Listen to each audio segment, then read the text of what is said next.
Our hearts beat to the city streets. We began to feel the fire. Good evening guys, welcome back to my channel. আবার একটা চিনি blog নিয়ে আমি তোমাদের সামনে হাজির হয়ে গেলাম। আজ গন্তব্য আর একটা শক্তিপীঠ দর্শনের। সূর্যদেব সবে মাত্র উঠেছে, তাই সূর্যের এই ঠান্ডা সকালের এক উষ্ণ আলিঙ্গন নিয়ে যাত্রা করলাম মা দর্শনের উদ্দেশ্যে। যাবার পথে বাম দিকে পড়েছিল এই বালাজি মন্দির। এবারে দর্শন হয়নি, পরের বার যখন দর্শন করব ওতে অবশ্যই তোমাদের জানাবো। যাবার এই রাস্তাটার বিশেষত্ব কী যেন, আমার ডান হাতে হচ্ছে মেঘালয় আর বাম দিকে হচ্ছে আসাম। দুটো রাজ্যের ঠিক মাঝখান দিয়ে এই মুহূর্তে আমার গাড়ি ছুটে চলেছে। কিছুটা যাবার পর গাড়ি ডান দিকে ঘুরে যায়, সোজা গেলে পৌঁছে যাব হচ্ছে কাজিরাঙা। আর যেটা আমাদের ডান দিকে ঘুরে যাচ্ছে সেদিক দিয়ে সোজা গেলেই পড়বে হচ্ছে শিলং যাবার রাস্তা। শিলং থেকে অনেকটা শিলংয়ের উপর দিয়ে আমরা পেরিয়ে যাবার পথেই পড়বে মেঘালয়ের সবথেকে বড় শক্তিপীঠ তথা 51 সতীপীঠের এক মহাপীঠ নার্তিয়াং দুর্গা মন্দির। আমি কেন বলি জানো, আমার ভারতবর্ষ সবথেকে সুন্দর। ভারতবর্ষের মধ্যে কি নেই সেটা বলো? এত সুন্দর পাহাড়, সমুদ্র, নদী, এত সুন্দর প্রকৃতি যে মন পাগল করে দেয়। মেঘালয় এটা যে এত সুন্দর একটা রাজ্য, যাকে এক কথায় আমরা মেঘের আলয় বলি। চারিদিকে সবুজ সুন্দর পরিবেশ, পাহাড়ে ঘেরা, মন পুরো কেড়ে নিয়েছে মেঘালয় রাজ্যটা যেন। কিন্তু ওই ক্ষণিকের যাত্রাপথ মাত্র এবারে, কখনো পরে আসলে না হয় 1-2 দিন থাকা যাবে। যাব যেখানে, তার আগে মেঘালয়ের হাইওয়ের উপরে একটা ধাবাতে এসেছি, সেখানে একটুখানি ব্রেকফাস্ট করব। এই যে দেখো আমার পেছনে, তো এখানে এসেছি ধাবা, সর্দারজি ধাবা। এখানে কিছু একটুখানি ব্রেকফাস্ট করে নেবো। ব্রেকফাস্ট করে তারপরে আমরা এখান থেকে রওনা দেব। অল্প বিস্তর খাওয়া দাওয়া করে গাড়ি যাত্রা শুরু করলো। ইটকাট পাথরের শহরে এত দূষণ যে এখানে দাঁড়িয়ে মনে হচ্ছে শুধু কিছু করো আর না করো, প্রাণ ভরে অক্সিজেন ভিতরে গ্রহণ করে নাও, ফিরে গিয়ে যাতে যুদ্ধ করতে পারো জীবনের প্রতিটা মুহূর্তের সাথে। চারিদিক এত সুন্দর যে ভাষায় প্রকাশ করতে পারবো না। আমি কতটা ভিডিও করতে পেরেছি জানি না, কতটা স্ক্রিনে তোমাদের সামনে তুলে ধরতে পেরেছি জানি না। আমি শুধু অপার মুগ্ধ দৃষ্টিতে দেখছিলাম। প্রকৃতি যেন থরে থরে সৌন্দর্য সাজিয়ে দিয়েছে। মেঘালয় রাজ্যে বেশিরভাগ মানুষই খ্রিশ্চান। কয়েক ঘর আছে এই মন্দির লাগোয়া যারা মার সাধনা করেন। এই হলো মেঘালয়ের পশ্চিম জয়ন্তিয়া পার্বত্য জেলার অন্যতম পবিত্র স্থান নার্তিয়াং দুর্গা মন্দির। 600 বছরের পুরনো বলে অনুমান করা হয়। মন্দিরে মা দুর্গা রূপে বিদ্যমান। হিন্দু সনাতনী হিন্দুদের কাছে এটা একটি পবিত্র ধর্মীয় স্থান বলেও মনে করা হয়। আর যেহেতু মা জয়ন্তিয়া পাহাড়ের চূড়ায় অবস্থিত, তাই মাকে জয়ন্তশ্বরী বলে ডাকা হয়। পূর্ব ভারতের উত্তর পূর্ব ভারতের 3টে শক্তিপীঠ প্রধান বা প্রমুখ বলতে পারো। 1 কামাখ্যা শক্তিপীঠ, 2 নার্তিয়াং শক্তিপীঠ, 3 ত্রিপুরেশ্বরী। 3 শক্তিপীঠ দর্শন সেটাই যেন এক পরম ঊর্জা। উত্তর পূর্ব ভারতকে মনে হয় মা এইভাবেই আশীর্বাদ দিয়েছে। মাকে দর্শন করে পাশে দেখো ভৈরব, কামাদেশ্বর মহাদেবকেও দেখে নিলাম। 17 শতকে খাসি এবং প্রতিবেশী উপজাতিরা জয়ন্তিয়া রাজ্য দ্বারা শাসিত হতো এবং সেই রাজ্যের নেতৃত্বে ছিলেন রাজা যশোমানিক, যিনি একটি প্রাচীন ধর্ম পালন করতেন। রাজা যশোমানিক লক্ষ্মীনারায়ণকে বিয়ে করেছিলেন, যিনি ছিলেন হিন্দু কোচ রাজা নরনারায়ণের কন্যা। এই লক্ষ্মীনারায়ণই হিন্দু ধর্ম গ্রহণের জন্য এই জয়ন্তিয়ার রাজা যশোমানিক এবং রাজ্যকে প্রভাবিত করেছিলেন। প্রায় 600 বছর আগে রাজা ধনমানিক নার্তিয়াংকে জয়ন্তিয়া রাজ্যের গ্রীষ্মকালীন রাজধানী করেছিলেন।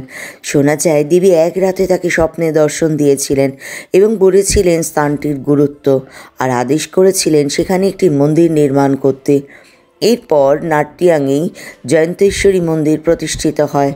মন্দিরের ভিতরের যে গঠনশৈলী বলো, সেটা দিকে অনুমান করা যায় এটা জয়ন্তিয়া রাজাদের দুর্গের অংশ ছিল।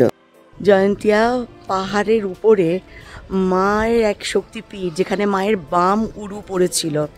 মানে দক্ষের যজ্ঞস্থলে প্রতিনিন্দা সহ্য না করতে পেরে সতীর যখন দেহ রাখে দক্ষের যজ্ঞে, নারায়ণের সুদর্শন চক্রে বিরোহী শিবের হাতে থাকা সতীর সেই দেহকে 108 টুকরো করা হয়।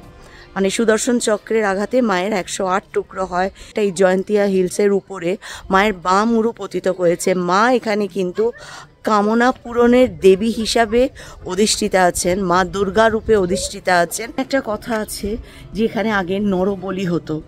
তারপর যখন ব্রিটিশ আইন এখানে চালু হয়, মানে এখানে যে উপজাতি যারা ছিলেন তারা নরবলি দিত। তো পরে ব্রিটিশ আইন যখন এখানে লাগু হয়, নরবলি বন্ধ হয়ে যায়, পশু বলি হয়। কিন্তু পশু বলি হওয়ার আগে ছাগলকে যে বলি দেওয়া হতো না, ছাগলের মুখের উপরে মানুষের মুখোশ পরিয়ে আজও এখানে বলি দেওয়ার প্রথা আছে। মায়ের পিছনেই ভৈরব আছে। তো অতীব জাগ্রত এক পীঠস্থান, যে পীঠস্থানের মাহাত্ম্য। আর একটা কথা বলি, এই জয়ন্তিয়াতেই এই মা দুর্গার মাটি আমাদের অযোধ্যার রাম মন্দির নির্মাণের সময় নিয়ে যাওয়া হয়েছিল। অযোধ্যার রাম মন্দির নির্মাণে যে যে মাটি লেগেছে তার মধ্যে এটা এখানকারও আছে। শোনা যায় এই মন্দিরের মধ্যে একটি সুড়ঙ্গ আছে, যে মানুষকে বলি দেওয়া হতো ওই সুড়ঙ্গের মধ্যে দিয়ে নিকটবর্তী নদীতে গিয়ে স্নান করিয়ে নিয়ে আসা হতো। সেই সুড়ঙ্গ যে কোথায়, এটা একটি দ্বন্দ্বের প্রশ্ন। স্থানীয় একজন মানুষকে জিজ্ঞাসা করাতে তিনি আমাকে ওই স্থানটি দেখিয়েছিলেন, কিন্তু এর কোনো সত্য মিথ্যা কোনো কিছু আমি জানি না। যেহেতু তিনি দেখিয়েছিলেন তাই তোলার চেষ্টা করেছি মাত্র। তো যাই হোক, এইখানে এই 3টে ছোট্ট বাচ্চা জানো এই পুজোর প্রসাদ বিক্রি করছিল। ওদের মা গৌহাটি শহরে গেছে কেনাকাটা করতে, আর ওরা এখানে বসে বিক্রি বাটা করছে। স্থানটার ঊর্জা যে কী অপরিসীম, স্থানে পা না দিলে বুঝতে পারবে না। এত শান্ত, এত ঊর্জাবান যে কোনো শক্তিপীঠ হতে পারে, সেটা বোধহয় আমি নার্তিয়াং না আসলে আর মাতৃদর্শন না করলে মনে হয় বুঝতেই পারতাম না। মন্দিরটি আগে খাসি সম্প্রদায়ের বাড়ির মতোই ছিল। শোনা যায় অনেক পরে 1987 সালে চেরাপুঞ্জির যে রামকৃষ্ণ মিশন, সেটা দ্বারা এটা পুনর্নির্মাণ করা হয়েছিল। মন্দিরের মধ্যে মায়ের মূর্তি, মানে মা দুর্গার একটি মূর্তি আছে যেটি আকারে বড়। এছাড়াও আরও 2টি মূর্তি আছে। একটি আছে পাথরের আর একটি আছে ধাতুর, যেটার 8টা বাহু আছে, আর পা দিয়ে মহিষাসুরকে যেন পিষে দিয়েছে। মানে এত শান্ত শক্তিপীঠ আমার দেখা প্রথম। কেন জানো মানে এত শান্ত লাগছে শক্তিপীঠটা? কারণ এখানে সবাই হচ্ছে চারিধারে তোমার খ্রিশ্চান। তো যারা মন্দিরের সেবায় যারা পুজো করে, এমনই হয়তো 4-5 ঘর আছে যারা এসে পুজো করে। ফলে কোনো চিৎকার চেঁচামেচি নেই, ঘন্টার পর ঘন্টা শান্তি মনে তোমরা বসে পুজোও দিতে পারো। মানে এত শান্তি লাগলো। আমার দেখা সব থেকে একদম সেরা শক্তিপীঠ বলতে পারো। আমার মন ভরে গেল। যারা আসবে আসাম ঘুরতে, কামরূপ কামাখ্যা দর্শন করতে, শিলচর গৌহাটি ঘুরতে আসবে, তারা অতি অবশ্যই কিন্তু পারলে একবার এখানে চলে আসবে। এত শান্তি মনে হয় আর কোথাও পাবে না, এইটুকু তোমাদেরকে আমি বলতে পারি। এই যে গাছটা দেখছো না, এটা কি বলো তো? আমাদের বাড়িতে ঝাড়ু দেওয়ার জন্য যে ফুল ঝাড়ু আমরা ব্যবহার করি, এইটা হচ্ছে সেই ফুল ঝাড়ুর গাছ। এগুলোকে একজোট করে ফুল ঝাড়ুটাকে আর কি তৈরি করা হয়। তো দেখলাম সেটাকেও লেন্সবন্দি করে নিলাম। এখান থেকে একটা মন্দির আছে, শিব মন্দির কথিত আছে, একটা দর্শন করে ওই শিব মন্দিরটা দর্শন করাও নাকি খুব ভালো। যেহেতু এখানকার মানুষজন অন্য ধর্মাবলম্বী, পরে এখানে এই মন্দিরগুলো বড্ড বেশি ফাঁকা, নিশ্চুপ, নির্জন।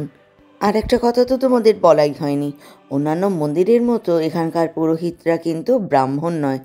রাজা যশোমানিক যখন একজন পুরোহিত খুঁজছিলেন, কোনো ব্রাহ্মণ তখন সেখানে এগিয়ে যায়নি।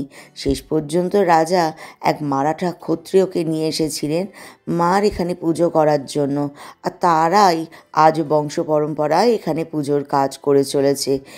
এখন এই মারাঠা পুরোহিতদেরই 29তম যে প্রজন্ম, তারা এখানে পুজোর কাজ করে চলেছে। আর এখানে একটি রেস্ট হাউস আছে, গাড়ি রাখার খুব ভালো জায়গাও আছে, অর্থাৎ একটি সুন্দর মুহূর্ত তোমরা কাটাতে পারবে। আমার ভীষণ ভালো লেগেছে। আমি এখানে আসলাম, মাতৃদর্শন করলাম, মার কাছে আর্জি জানালাম। আর্জি পূরণ হলে যখন আসবো অতি অবশ্যই অনেকটা মুহূর্ত বা বলতে পারো একটা দীর্ঘ সময় মায়ের সাথে কাটিয়ে যাব।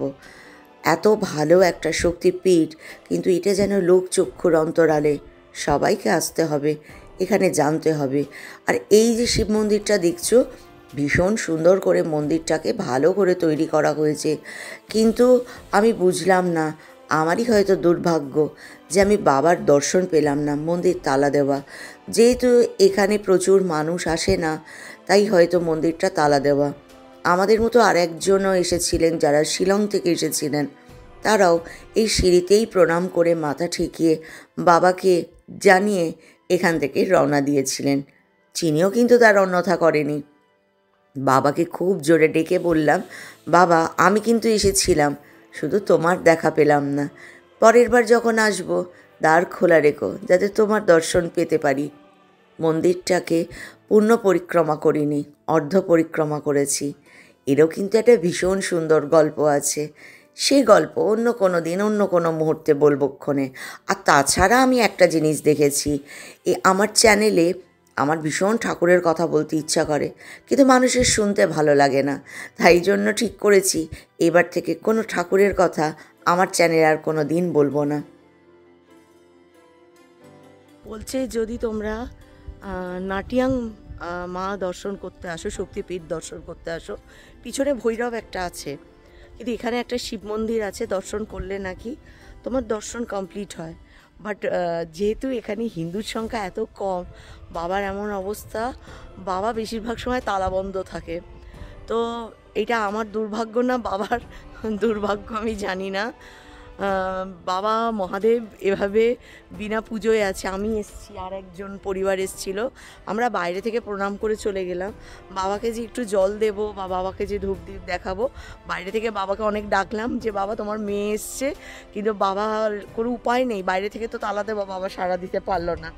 তোমরা যদি কখনো আসো তোমরাও একবার এসো, যদি বাবার সেদিন দরজা খোলা থাকে তোমাদের দর্শন হবে। আমার তো বাইরে থেকেই বাবা দর্শন করে এবার ফিরবো। এখানে আর একটা জিনিস আছে জানো, সেটা তোমাদেরকে দেখাবো, চলো। দেখবার মতো জিনিস, যেটা ইউটিউবে যখন আমি সার্চ করে দেখেছিলাম তখন আমার খুব অদ্ভুত লেগেছিল, তো সেই জিনিসটা তোমাদেরকে দেখাবো। অসাধারণ সুন্দর দেখো একটা ল্যান্ডস্কেপ, আমার এত ভাল লাগে। পাহাড় যে কেন টানে জানি না, কাদের কাদের পাহাড় প্রিয় আমাকে জানাবে। আমার তো পাহাড় ভীষণ ভালো লাগে, মানে যত সুন্দর সুন্দর ল্যান্ডস্কেপ মনে হয় রেখে দিই এই ডিজিটাল অ্যালবামের মধ্যে সংরক্ষণ করে। এবার যাব এমন একটা জায়গায় তোমাদেরকে দেখাতে নিয়ে যাব, আর তার আগে আমার পুরো ট্রিপটা হয়ে যাক।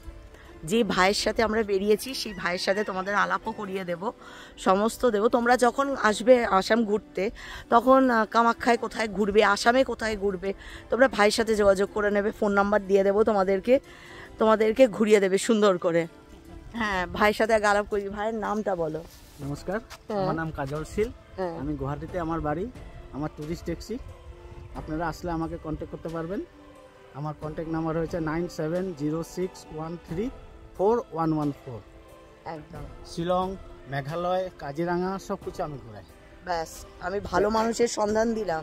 আমার সাথে ভাইয়ের ট্রিপ হয়েছিল, আমি কামাখ্যা থেকে আমাদেরকে ভাই এই নাটিয়াং মন্দিরটা ঘুরিয়ে আবার আমাদেরকে নামিয়ে দেবে, কিন্তু ভাই আমাকে এই শিবটা দেখালো, তারপর একটা আছে মোনোলাইট বললো, মোনোলাইটটা ভাই বললো চলুন দিদি আমি দেখিয়ে দিচ্ছি, ওটা দেখিয়ে মানুষটা ভীষণ ভালো। সুতরাং তোমরা যখন আসবে আমি তোমাদেরকে দিয়ে দেবো অতি অবশ্যই। ভাইকে একবার জানিও আপনার কলকাতা থেকে একটা দিদি এসেছিলো আপনাকে ঘোরাতে, তার ব্লগ দেখে এসেছি। নিশ্চিন্তে থাকো, একদম মন খুশি করে তোমাদেরকেও ঘুরিয়ে দেবে। চলো।